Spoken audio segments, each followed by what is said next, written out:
In Pompano Beach, Florida, on March 31, 1994, a 20-year-old woman was found murdered in her apartment. Her name was Kristie Lynn Gunderson Lee. She was a young mother to a 1.5-year-old toddler and was 1 year into her marriage with her husband. On Thursday, March 31, 1994, the mother and father-in-law of Kristie Lynn Lee went around to Kristie and their son Jeff's apartment.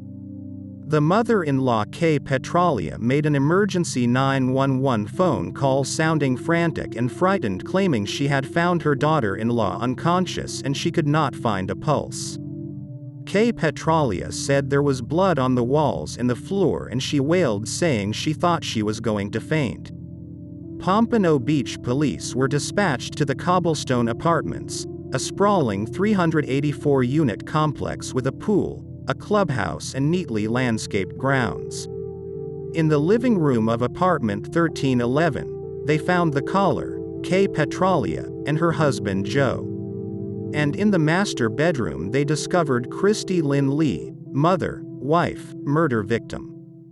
Kristie died fighting, and the attack started in her living room. She struggled with her assailant and was struck on the head with an object. She then staggered down the hallway and another struggle occurred and Kristie's blood was smeared on the hallway wall. Kristie, who was 5'1" and weighed 92 pounds, was finally overpowered in her bedroom. Police found her on the floor by the waterbed and a blood-streaked pillow. She wore a white blouse and pink shorts. There were purple bruises on her neck, where somebody had choked the life out of her. When Pompano Beach detective Mark Westman entered the apartment, he found that the drawers in Kristie's dresser and her husband Jeff's sock drawer had been pulled out, as if ransacked. But Kristie's jewelry had been left in plain sight, and a television, VCR, binoculars and other obvious items for a burglar were untouched.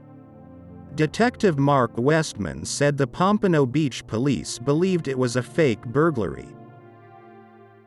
Police questioned neighbors, maintenance men, lawn care workers, everybody who might have seen somebody fleeing. No one at the apartment complex saw anything suspicious. 2 young women living next door to the Lees did, however, tell police that above the drone of morning commuters on Florida's turnpike, they heard a brief, chilling sound of Kristie's scream. The time was 9 o'clock. The women said they did not call police, figuring it was just another spat between Kristie and Jeff. Another neighbor said he saw the Petralias knock on the Lees' door at 9:20 a.m. and watched Kristie let them in. But the Petralias told police they were leaving the apartment with their grandson at 9:20 a.m.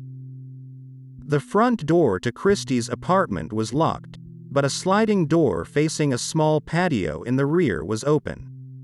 The police didn't believe a burglary occurred but were open to the possibility a stalker may have come in through the sliding door. Detective Mark Westman began to take a closer look at the Petralias. Kristie's friends and family had told him that Kristie and Kay Petralia loathed each other. Westman said nobody in broad daylight saw the killer leave. The main suspect became Kay Petralia. After Kristie's death, Jeff and his parents, the Petralias, returned to Texas. Kay was very possessive of Kristie and Jeff's son Zachary and wanted custody rights over the child. Kristie's husband Jeff had an airtight alibi for the morning of March 31, 1994, as he was seen at his job and logged onto his computer at work shortly after 8 a.m. and his coworkers confirmed that he was at his desk until the police called later that morning. When Jeff arrived home, he pounded the walls with his fists when he saw Kristie's blood. Months later he was given a polygraph test, but he was so high on drugs the results were inconclusive.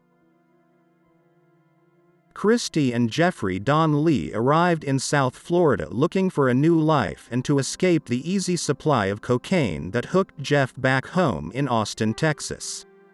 After marrying in March 1993, the couple and their 8-month-old son moved to the cobblestone apartments in Pompano Beach. Jeff continued to use drugs in South Florida. Jeff and Kristie often argued over Jeff taking Kristie's tip money she earned from cutting hair. Police questioned a married customer at the haircuttery who was enamored of Kristie. He had an alibi, so did a Smithton Air Force officer, who was in Korea at the time. The police casted doubt on the stalker theory because of the fact that Kristie's killer did not sexually assault her. The police explored other avenues. A team of divers searched a lake 10 yards from the Lee's patio for the object Kristie was struck with. They found nothing. They also questioned drug dealers who had supplied Jeff. This too turned up nothing, and Jeff claimed that his suppliers had never been in his home. In desperation, Westman had 3,000 flyers and several hundred posters printed, asking the public to help him solve the crime. But the flyers produced no tips. In December 1994, nearly 9 months after Kristie was murdered, Westman tried a ploy he thought would point to Kay Petralia's guilt or innocence. He flew to Texas and showed up at the Petralia's home with a polygraph expert. He asked Kristie's in-laws to take a lie detector test. Kay started crying, Westman recalled. She said they had nothing to prove. Joe Petralia began yelling.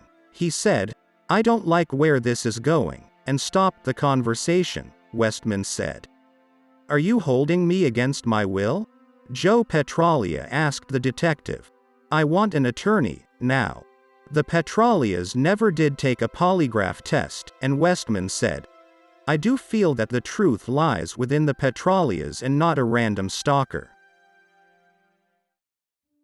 Jeff's mother Kay and his stepfather Joe Petralia lived nearby.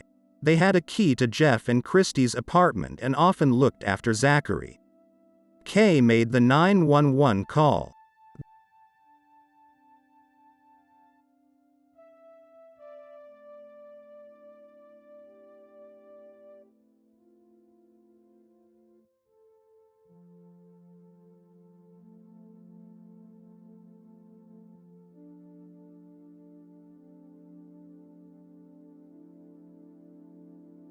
The Petralias' account was that they arrived at 9:30 and returned at about 10:30 to find Kristie dead. The Petralias claimed they had to return around 10:30 because baby Zachary had spilled water on his shirt and he needed a change of clothing. In 1996, in a brief phone call, Joe Petralia said he's getting tired of the accusations against him and wife Kay. In 2000, Joe Petralia was arrested for domestic violence against Kay.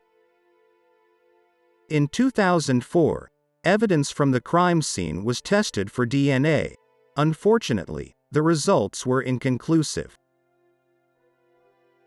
Joe Petralia died in 2009. His wife Kay is in her 80s and she is currently believed to be living in Texas. Joe and Kay Petralia were never cleared as suspects. In October 2020, Kristie's mother Barbara Skinner passed away. The murder case of 20-year-old Kristie Lynn Gunderson Lee is still unsolved and her loved ones are still looking for the answer and peace of mind in knowing what happened to Kristie.